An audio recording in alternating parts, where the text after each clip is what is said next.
We interrupt our program to bring you this important message.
Good evening, everybody. Welcome to a Friday night live edition of Vikings Uncensored. We have reached the preview for the biggest game to date in the NFC as the top two teams go at it. Your 5-0 Minnesota Vikings versus your 4-1 Motor City Kitties from Detroit. You know what I say, Rhino? I came in here for the show tonight. Drew Bunting was the first going in here tonight. Pop his message up. This is Vikings Uncensored. Yes. Yes. Love Absolutely. it. I love the energy that you guys have came in with tonight. I love it.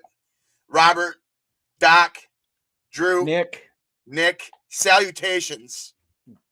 Yes. And, of course, coming off the bye week, a lot of news, kind of trades starting to roll through the NFL already. We'll talk about those a little bit. Brunswick has a couple of last-minute wrap-ups on the last game. Yeah. On the last game, since we ended up not having a show last week due to some scheduling conflicts. And then, of course, we'll get into the preview of the matchup on Sunday. And at the end, we'll do our predictions segment as normal and kind of roll on from there. So with that, let us get started, shall we? Of course, the big news over the past few days, we had the firing of Robert Saleh in New York by owner, general manager, and whatever all else, Aaron Rodgers. Then this week, what a circus up there in New York, to be honest with you. For Christ's sake. And the biggest, the orchestrator of it all is everybody that we know, the one that we know is none other than Aaron Rodgers himself. No, he had nothing to do with it. Just ask Woody Johnson. He had nothing to do with it. Just so happens that, he had a private conversation with the owner the night before, and then the next day, Robert Saleh comes into the front office, basically to alleviate the play calling duties from Nathaniel Hackett, Aaron Rodgers' little puppet buddy there. Right. And then Saleh gets escorted from the building, didn't get a chance to address the team, and none of that stuff. They basically grabbed him by the shirt collar and drug his ass out of the building. Wow. People wonder why Sam failed there. Not the that's right why that's why everybody fails there, Doc, is because of the garbage that goes on there. Yeah. But I mean, Saleh was not the problem. That wasn't the problem. I mean, he was there to focus on the defense, and Hackett and Rodgers were the ones that were supposed to be focusing. I mean, yeah, he's the head coach. He oversees everything. But I'm pretty sure that there was an understanding between everybody as to how things were going to be run as far as the team goes. And I think Saleh held up his end, and I think they made the wrong decision, at least at this point in the season, to let the head coach go when the defense is probably the best bright spot on that team right now. Yeah, but what Aaron Rodgers wants, Aaron Rodgers gets, and to Jets fans themselves, I'm sorry. We knew this was going to happen when it comes in there, because when you sell your soul to the devil, eventually the the bill comes due, and it is coming due in New York. But beyond that, it was kind. Yeah, he's one that's, he's a very good defensive coordinator, and he's going to have pretty much his choice of defensive coordinator roles next year, I believe. But sometimes coordinators just aren't cut out to be head coaches. I mean, we've seen it time and time again of guys that are good at being a coordinator and suck at being a head coach. But I don't think the answer was to fire him at this point in the season. If you're going to fire the guy, fire him at the end of the year. Right now, it's just making your organization look like fucking a circus. Yeah, when you're 2-2 in a game out of first place, that's usually not when you fire a head coach. Yeah. But so, anyways, not Jets Uncensored. No, but to make everything better in New York, the other big news of the week was that the Jets traded with the Las Vegas Raiders to get Davante Adams. The man behind the curtain over there. Mm-hmm. But moving on from the Jets, like you said, we're done with the Jets here now. Other trade news this week, the Cleveland Browns trading wide receiver Amari Cooper to Buffalo. I like this trade. I do too. Buffalo needed a veteran wide receiver. Cooper's older, but he's still a very good route runner. He's still, he's that possession type receiver that honestly Buffalo kind of needed. Buffalo needed somebody there at receiver, that's for sure. They did. I mean, Coleman's been having a decent rookie year, but he's not. You need somebody there to complement what he has for a skill set. Yep. Truman has Adams on there. But yeah, then for the Vikings, also not to be left out of the stuff this week, trading with the Houston Texans for running back Cam Akers. Bringing him back to Minnesota for basically the exact same trade that we made with the Los Angeles Rams to get him last time. I mean, we didn't get no. Yeah, Thielen's. We're not trading for Thielen, and we're not bringing. I mean, if you want right now, he'd be wide receiver 4 on this team right now. So. Yeah, and respectfully, my opinion, just no on that. I love Thielen. I loved him before he left, but I think we're set. Honestly, yeah, I do too. And yeah, Akers. I was surprised that was the guy that we went out and got. I kind of quietly was reading that we'd get Day Train with Latavius Murray. I know he's a little aged, but I'm happy with the trade for Cam Akers. I mean, he knows the system. He's been here before. He has some juice. He's been pretty decent for the Texans when called upon this year. So I'm okay with it. Yeah. I had heard some rumblings about potentially Khalil Herbert. Yeah, I'd heard that as well. Buried on the Bears depth chart, but I don't think the Bears really wanted to no, try to they make didn't want to wheel and deal in the division, and I understand. I mean, Kwesi gave a shout out to Poles, and Poles basically gave him a deal that would have made us look dumb if we agreed upon it.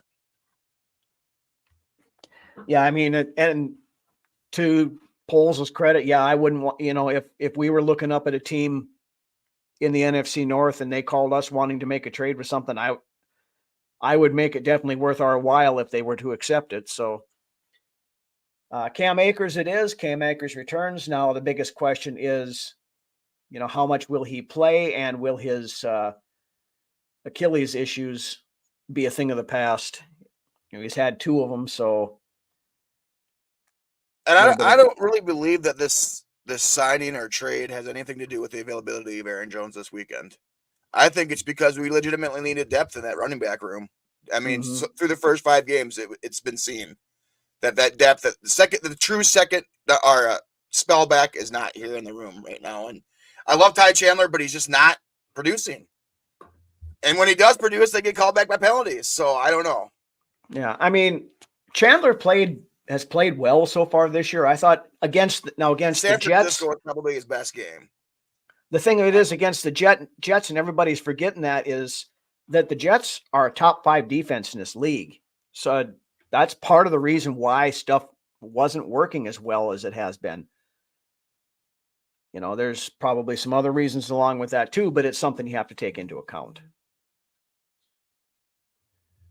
Jack saying the Vikings need to get a DL stud. Surprised we did not. Really? I mean, the beginning of November is the trade deadline. So, I mean, we still got a couple of weeks here if we want to wheel a deal for somebody along the defensive line. Yeah, but the thing of it is we are very limited on draft capital, and to go get a stud defensive lineman, you're going to have to give up next year's first round pick. Right now we have a first and 2 5ths is all we have in the 2025 draft. Right, so, and then possible compensation picks. Yeah, well, we should get at least one compensatory third rounder back. But I do not see us trading away that first round pick next year, because you're going to basically sit out the draft if you do that. Norrisvius, good evening. He doesn't see a big time trade either. See, my thought, instead of trading that first round pick away for somebody right now, I think it's more likely that they probably sit on it and use it to trade back a little bit, depending upon and accumulate some more picks in the draft. Right. Yeah, and we've talked about it week in and week out about us not really having the assets to go out and make a big splash right now. But then again, people want to sit here. Well, yeah, we got that first round pick, and Questy went out a couple of years ago and got TJ Hawkinson when nobody expected that to happen either. Yeah, but we had more additional draft capital at that time. We had more in our pocket at that point too. But I mean, if you can go out and get a Dexter Lawrence or a Jeffrey Simmons, neither one of which are available for trade. The Giants aren't trading Dexter Lawrence, and the Titans aren't trading Jeffrey Simmons. Those two are cornerstones of their rebuild. I agree, Doc. I agree with Doc. Absolutely. And we got to remember, we've got quite a bit of cap space next year. So I think we're rolling with what we got, unless somebody gets hurt. And then, we use that capital to go after a stud D tackle next year. In my opinion, that defensive line as a unit has really been overachieving this year. And great, I mean, they've been playing really well as a unit. I mean, we got the second ranked run defense in the NFL right now. That says a lot about your front. So, and we lead the league in sacks. Yeah. I don't disagree with you on this, Dave, that I would love to have Dexter Lawrence on this team, but it ain't going to happen. They're not going to let him go. And if they did let him go, we are going to pay through the nose on it.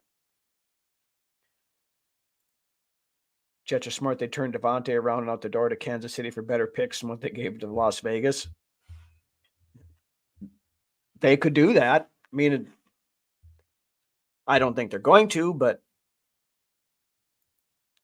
chirp that the Lions are interested in Max Crosby. Vikes can't let that happen. Not much we can do. No, not much we can do about it. And you don't go out and trade for somebody just to keep your your guys in the division that you're fighting against away from having them. And Mac, there's no play. It sounds like under the rug, Crosby wants to go to Detroit. I mean, he's a Michigan guy, I believe. Yeah, and I mean, there's even been him in what Mouth's saying, if he had another choice, where do we want to go? He said Detroit. I seen the video, and I mean, the way the Raiders are almost as bad as the Jets are right now, as far as the organization goes. So, but everybody knows the Raiders are in a start of a rebuild and kind of a retool mode. Well, according to Antonio Pierce, they are not. So, well, of course he's not, because the coach can't go out there and say, we're going to suck this year, but we're just going to try to get through the season and then start working on shit afterwards. But yeah, Max Crosby very likely could end up in Detroit. Detroit's got enough stuff that they could. We're not going out and getting Crosby. We don't need the edge. Our edge room is. Our edge is fine. That's the thing. We wouldn't. You're not going to move him in and play. Playing with his hand in the dirt. I don't think in the Crosby and Hutch next year. Yeah. I mean, it's nothing we can do about it, and we don't have. we don't need him, and we don't have the capital to go get him, even if we wanted him. So, and it's just paper right now. If that's the case, it's a wait and see. So this is all hypotheticals, right?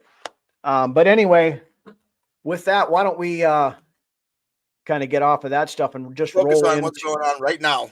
Yes, here and now, what we can control, what we're looking at, and that is, of course, coming to US Bank Stadium on Sunday at noon, the Motor City Kitties from Detroit. The Lions coming in, battle for not only the NFC North supremacy at the moment, but also the current number 1 seed in the NFC. So, biggest game so far this season for us. Absolutely, it is. I mean, it's Detroit and Minnesota right now are the clear 1-2 in the conference. I believe this is the marquee matchup this Sunday. I mean, of the week, I think. Anyways, I mean, there's a lot going into this game, and it's only week 7, but this game is huge for both of these teams. Absolutely. I mean, it's I'm glad this one's best division in the NFL. Yeah. Yeah. I mean, this is the first time since the merger. I thought they said that all 4 teams in the conference all have 4 wins through, the first 6 weeks. So I'm gonna tell you what, the schedules from those other 3 teams in our division have been nothing compared to the schedule of gauntlet of games that we have went through the first 5 games that we've played. Oh, absolutely. And that's, looking at Chicago, every team Chicago has beaten, they're 1-win teams. Now Chicago is going to have to start playing those teams that we've already played. Green Bay starting it this weekend. Green Bay has the Houston Texans, who only have 1 loss on the season, which of course is to us. So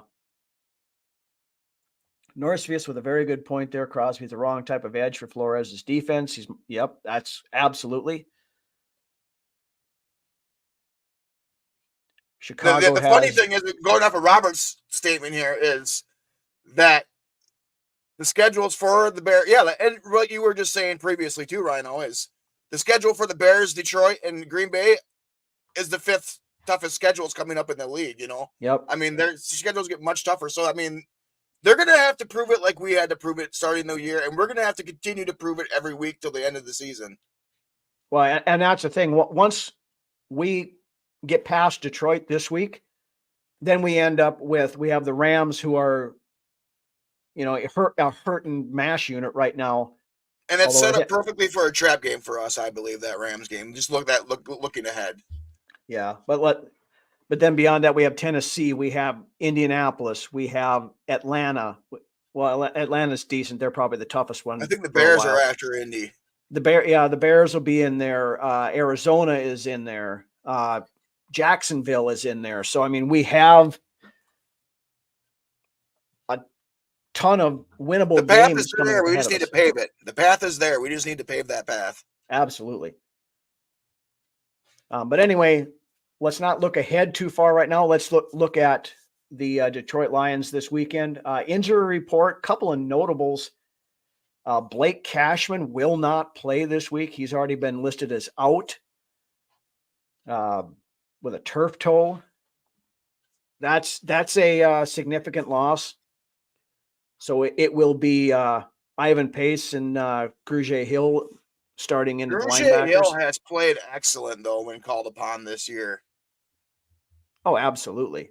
He's got. And I believe that we still have yet to see the best of Ivan Pace, and it's coming around. I mean, people are really high on Ivan Pace in that locker room and the things that they see in Pace. Mm-hmm. I mean, Grugier Hill gave an interview this week talking very highly of Pace about the things he sees in practice. Yeah, they keep saying he's like a Tasmanian devil out there. I mean, he's just a rat. Or I've also heard the term rabid chihuahua. Yeah. Yep.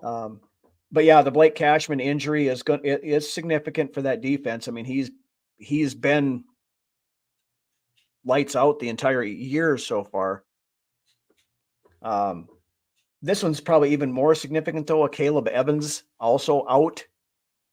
So I don't know who's going to get penalties or screw up punt returns this week, but this one's some good news here. Per Ian Rappaport just here a little while ago, Aaron Jones is likely to play this week. He's listed as questionable, but all things are pointing towards him being able to go, which is a very good, very big news. I mean, we need him against Detroit. We need all hands on deck as best we can. Besides that, though, as of at least an hour ago when I last checked the Twitter machine, neither TJ Hawkinson nor Dalton Reisner have been activated. So they are both listed as questionable.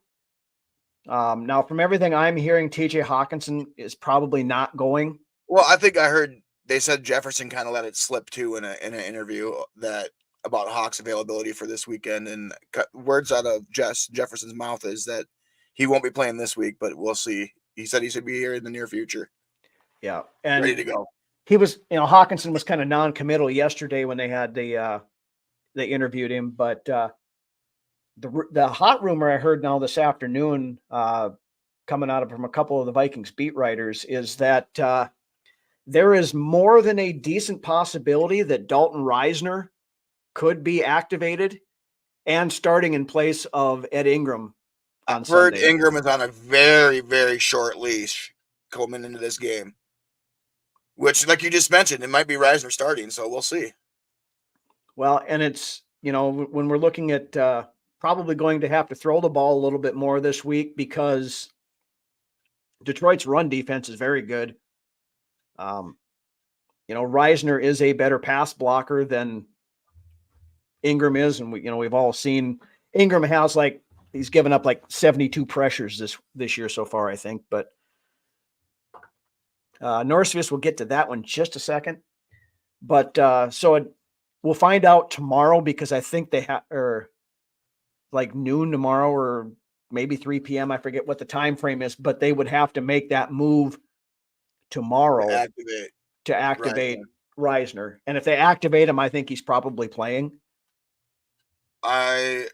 Like I said, Ingram will be either on a real short leash or Reisner will be starting. Yeah.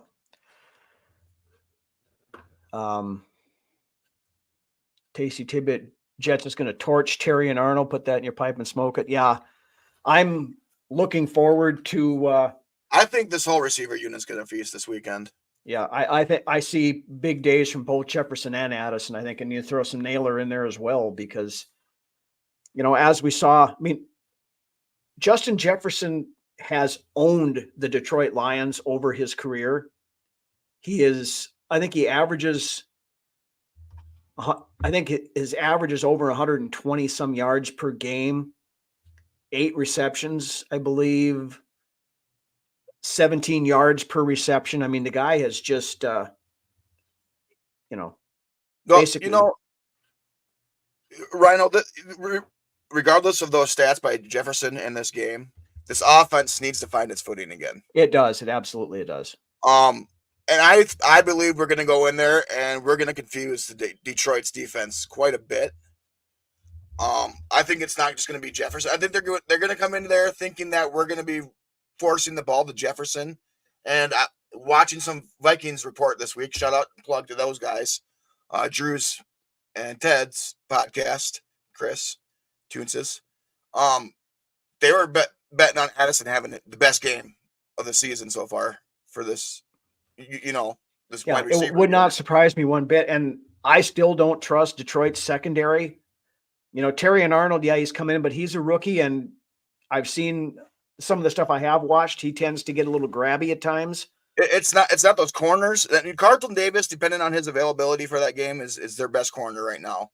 Mm-hmm. And to me, the two dudes in that defensive backfield that you need to watch are Kirby Joseph and Brian Branch, because Brian Branch is basically the Josh Metellus of that Detroit defense.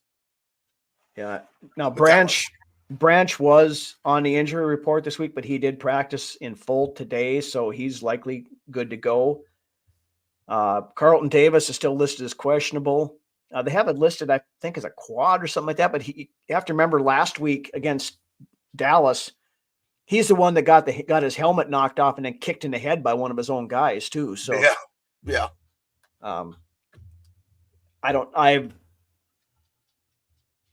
They have him listed as questionable, but I think there's a little bit of a rumbling that he probably won't play. I don't know that for sure, but that's kind of the feeling I've been getting from some of the stuff looking at. And also Kevin Zeitler, one of their stud offensive linemen, is questionable. So if he can't go, that's big too. Yeah. Not just about Jefferson. Darnold can run, throw it. Like, yeah, if not better, he's good protection. Worst comes to worst, he can. Yeah, and Darnold has shown that so far this year too, that he can take off and move around. Now, this is kind of a little bit I want to touch on about Darnold's previous game. We don't need to talk about the Jets, but Darnold took a fucking beating last game, and I truly believe that affected his play in that second half of that ball game. More so than the offense slowing down. I think he got nailed and was hurting in that second half. Well, he missed a couple of plays there. He was off on more than a few throws in that second half. Yeah, I think he was hurting. I think he got his ribs bruised up a little bit. And, if anybody's had bruised ribs or dinged up ribs, it's hard to move. It's hard to turn. It's hard to breathe. I mean, and I think Darnold could be set. Mickey was talking about it, and Josh Mickey was talking about it in the comments over there. I think Darnold is set up to have a great game this weekend. Yeah, I got some of those things in my keys for this weekend for the win. Yeah, I mean, if they can keep him healthy or keep him upright, yeah, absolutely. Other than that, a couple other injury notes: Patrick Jones and Harrison Phillips both listed as questionable, but sounds like both of them probably will play. Harrison Phillips is a big one, especially in the run defense. Pat Jones is 5 sacks on the year. So, I mean, that's this is kind of going back to what I was talking about there a minute ago with Terry and Arnold being a bit on the grabby side, most penalized defensive player in the NFL.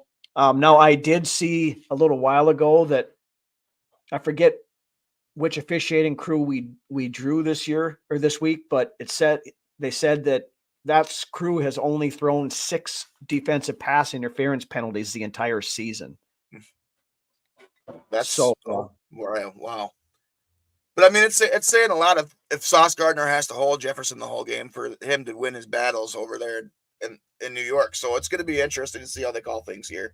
Yeah, and Sauce Gardner is light years better than Terry and Arnold is. So Gardner's one of the top 3 corners in the league right now. Mm-hmm. But now you're talking about you mentioned Kirby Joseph, that son of a bitch too. I hope they kind of keep him in check. I'd like to see him get torched every time the ball goes in the air because he's the dirty bastard that took out not only TJ Hawkinson's knee last year, but then Tyler Higbee's the week afterwards, or a couple weeks after that. So I'm no fan of Kirby Joseph, and he can go pound sand as far as I'm concerned. But we ready for keys to victory yet? We can roll into the keys if you want to start with the keys to the I'm ready victory. To spit my keys out. I'm ready to spit my keys out here. All right, Brunswick, then the floor is yours. Let's hear your keys to victory. Number one, stop and slow down Detroit's run game. That's number 1 on my list. A lot of what Detroit's doing on offense begins with Gibbs and Montgomery over there in Detroit. Number 1 on my list of things that we need to do for a key to a victory is stop or slow down at least that run game. Second, don't allow Jared Goff time to make throws. He is much less effective when he is forced to get rid of the ball quickly. 2.5 seconds, he's lower half of the league in the NFL right now. When you give him 2.5 seconds or less to throw the ball. And right now we're feeding off of getting to the quarterback quick. We have a relentless pass rush. The more time that Goff is given, like 4 seconds or more, the better he plays. He's up in the upper half of the league. I think top 5 in the league when you give him more time to throw the ball. Number 3 on my list is Darnold needs to be smart and take care of the football while also taking advantage of what should be a non-existent pass rush from Detroit this weekend. If you're going to let Darnold sit back there and dice up your defense from Detroit, because, I mean, outside of, and, you know, bless him, and Aiden Hutchinson getting injured this past week, they're going to have to get creative on defense over there in Detroit to bring the rush. And if they're going to blitz Sam Darnold, Darnold has been the best against the blitz this year in the NFL. Mm-hmm. So, I mean, they're going to have to pick their poison. That leads me to Darnold having a huge game this weekend. He's set up to have a huge game, in my opinion, this weekend in Detroit. And I look for it. Number 4 on my list is do not let Brian Branch and Kirby Joseph dictate the defensive backfield there in Detroit. Take advantage of the mismatches our receivers have on their corners. And keep an eye on Kirby Joseph and Brian Branch. Those are their 2 stars on defense over there. The biggest leaders on defense. Anzalone, he's not much of a known blitzer, but he can make a lot of noise on defense too. Anzalone always seems to have a decent day against us. And 5th and lastly on my list of keys to victory this weekend is time of possession and avoiding drives that stall. I don't care if you have to convert on 3rd and 1 and you need to pass it or whatever. Just convert. Keep those drives going. Go with what's working. Do not slow down. Continue to go what's working. Those drives that are stalling on us, we come out firing on all cylinders, and then we stall on drives. And those drives that stall at the 50-yard line piss me off the most. Mm-hmm. So it's all about time of possession here. If we can win time of possession against these guys and put up some points, we're going to win this game. Yeah, I can't argue any of those. For me, it's, stopping their run is a big thing. And you know how that you stop the run is you do what the Vikings have done every week so far this year. Get out big early and force them to throw the ball to try to catch up. And we have one of the top ranked run defenses. So it's time to show the league why. It needs to show up this weekend. Huge. Yeah. And, we are like 31st in the league in pass defense. Well, that is because we are forcing teams to have to abandon the run and throw the damn ball all the time. Exactly. 100%. So that's a big thing there, but we're not giving up points. We're not giving up points. No, but Montgomery has had a hell of a season so far over there. Jahmyr Gibbs, that's a hell of a 1-2 punch. And we are going to have to make sure that we turn them one-dimensional. You turn them one-dimensional, that's when Flores can turn the dogs loose on Jared Goff. And you start, I've heard Lions fans, chirping on social media this week about how they're going to do this and they're going to do that and how they burned us last year. This is a different defense than what the Detroit Lions faced in week 15 and week 17 last year. People are so scared that this defense has been exposed and it's going to get exposed again. No. Flores did the homework. He went in and he found out how offenses were beating his defenses, and then he installed disguises in there to fix those problems that were problems last year that we're not having this year. Well, and we're healthy right now. We're healthy for the most part on defense.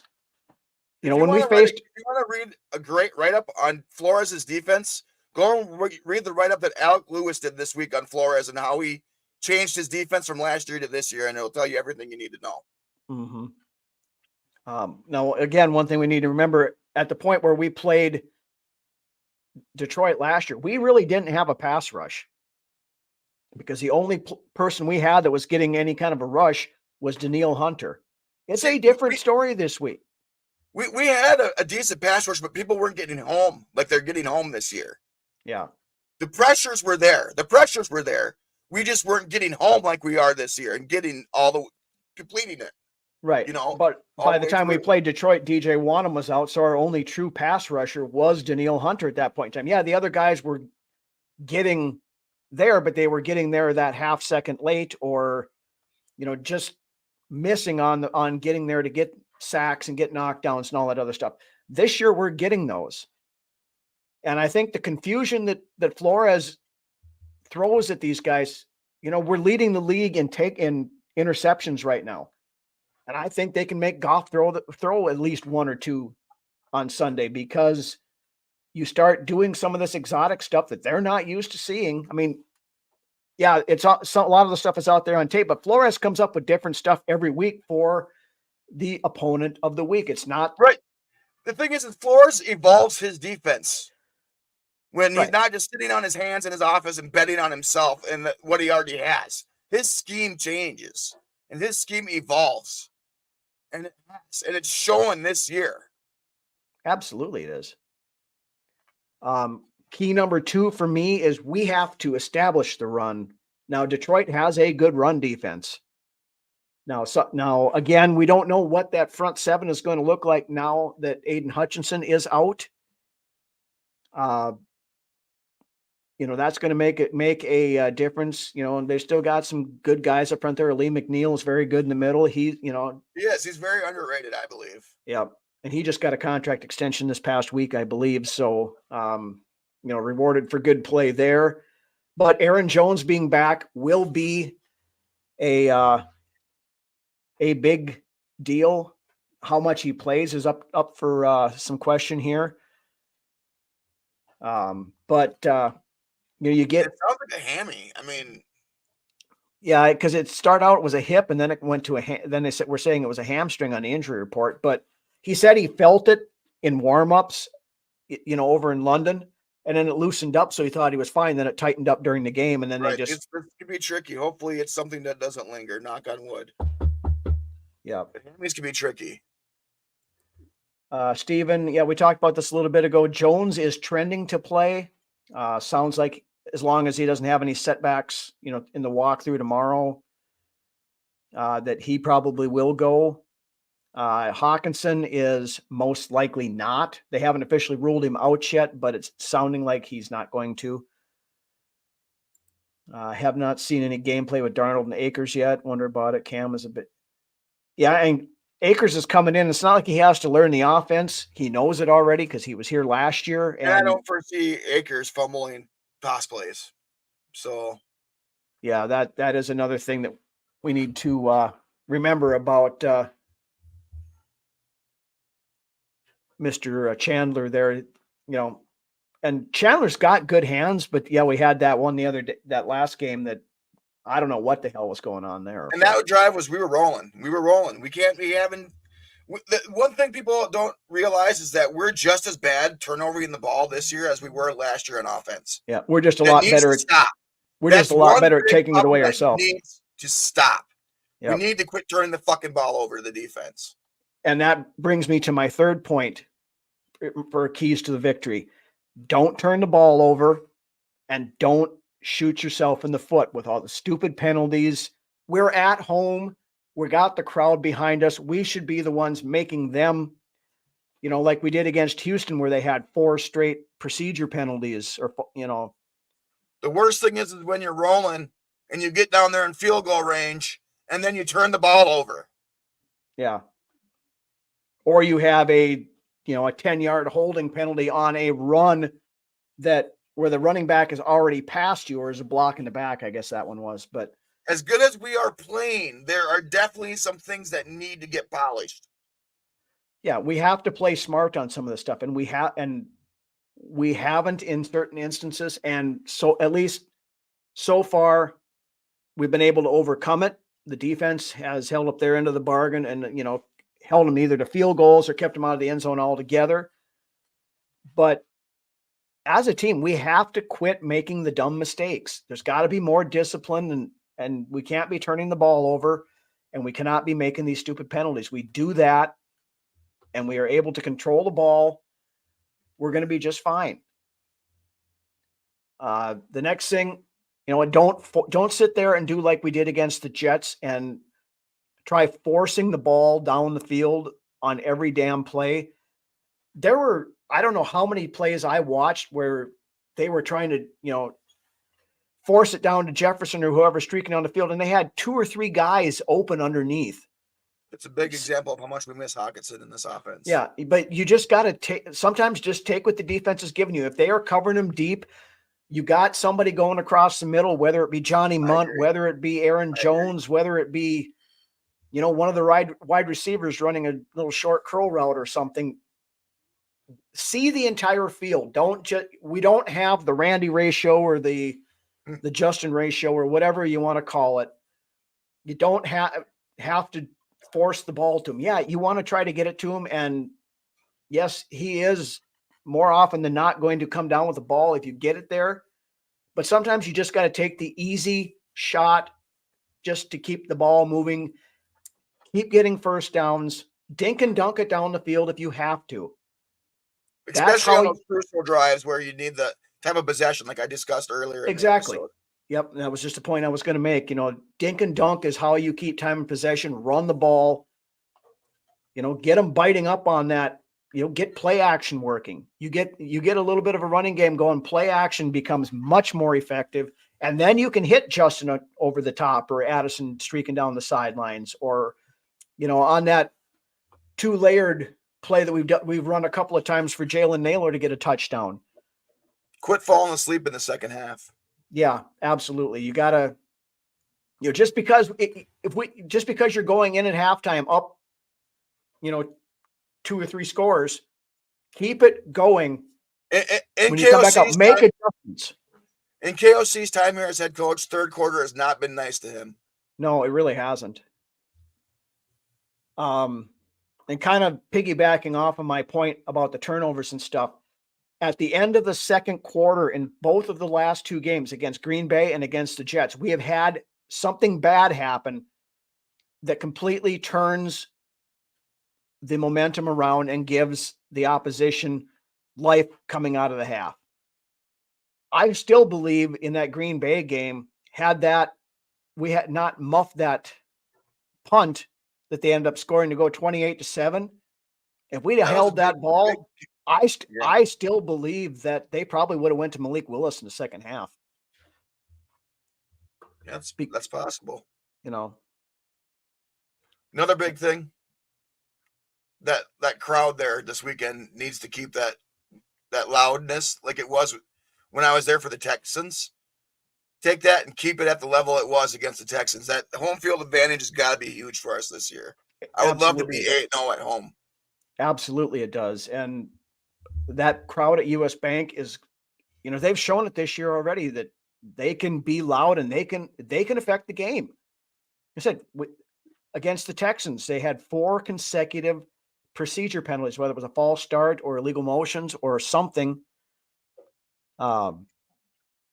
Norris just likes yelling obscenities at his own home. He won't be at the game. I looked at tickets to this thing, and of course, all the, just the regular ones from the team are sold out. So it's all third-party stuff. I think the cheapest ticket I saw for Sunday's game was $170 or something like that. And that's up in the freaking nosebleeds, 3 rows from the top. Yeah. Stay loud, guys. Stay loud. Stay loud. Yeah. And then, my other point is, I guess the key is when you do make the passes, and I started touching on this, be smart about your throws. If you've got somebody open over the top, take a shot. But if you've got guys that are coming open underneath because Jefferson and Addison are pulling the coverage out, then hit those shots. 5 yards, 8 yards, 10 yards, just stay in the moment, man. Yep. Exactly. And we can make hay against that secondary. We talked about it earlier. So I think that as long as the Vikings play smart football, they got this game. Yeah. And so that's my final point. Play smart and tell the whistle, both from the coaching standpoint and from the player standpoint. Anything else you want to hit on the game before we move on? Or I think we laid it down pretty well there. All right. So with that, we will move on to the fairly well-known, regionally requested and seen by tens and tens of people every week, the predictions segment, where we not only look at, of course, the current game for the Vikings coming up. We also look at the games of our rivals in the NFC North. So kind of a short slate this week. Chicago Bears on a bye. So I think Caleb Williams is in Canton getting his gold jacket fitted, but he threw 4 touchdowns last week against the frickin' Carolina Panthers. So, hang the banner. But the other game of note, as we talked about, the other team starting to hit their gauntlets in the season. Green Bay plays host to the Houston Texans.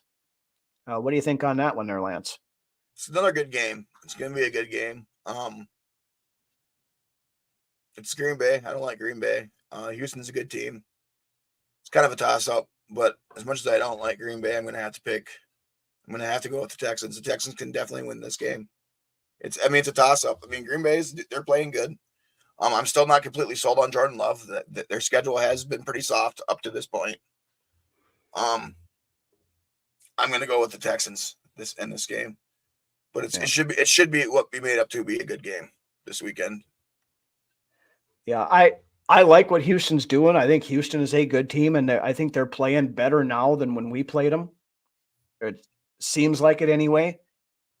I would like nothing more than to see Houston go in there and shut up the Packer fans a little bit. I think they stand a very good chance to. You got Will Anderson and Danielle Hunter going after Jordan Love. I think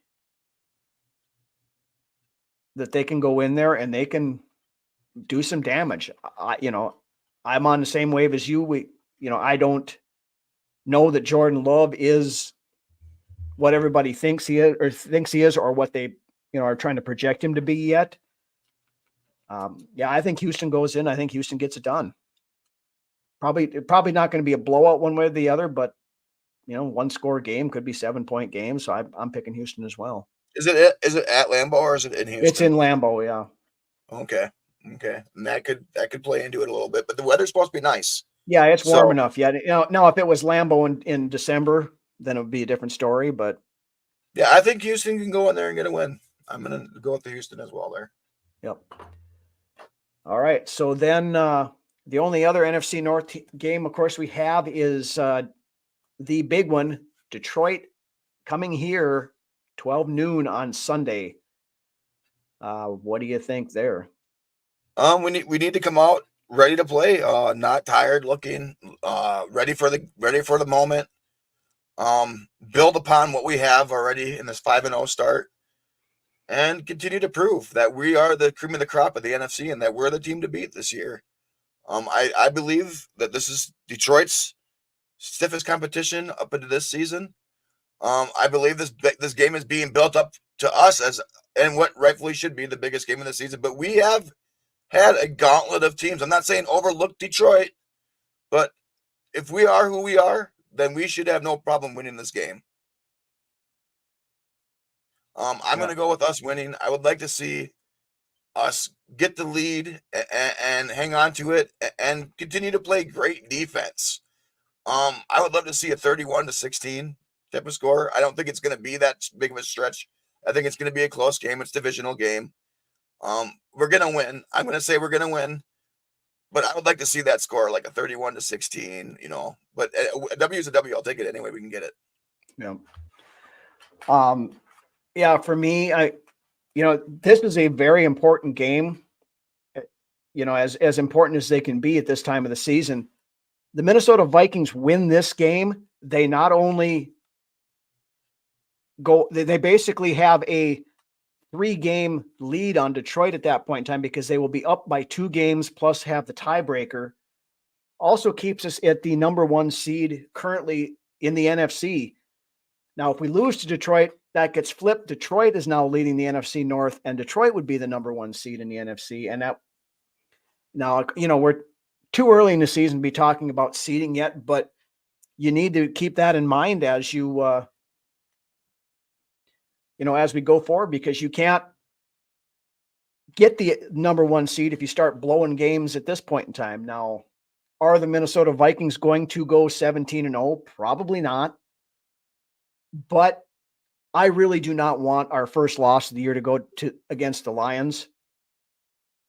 Detroit Lions fans, a lot of them have become extremely insufferable after one good year.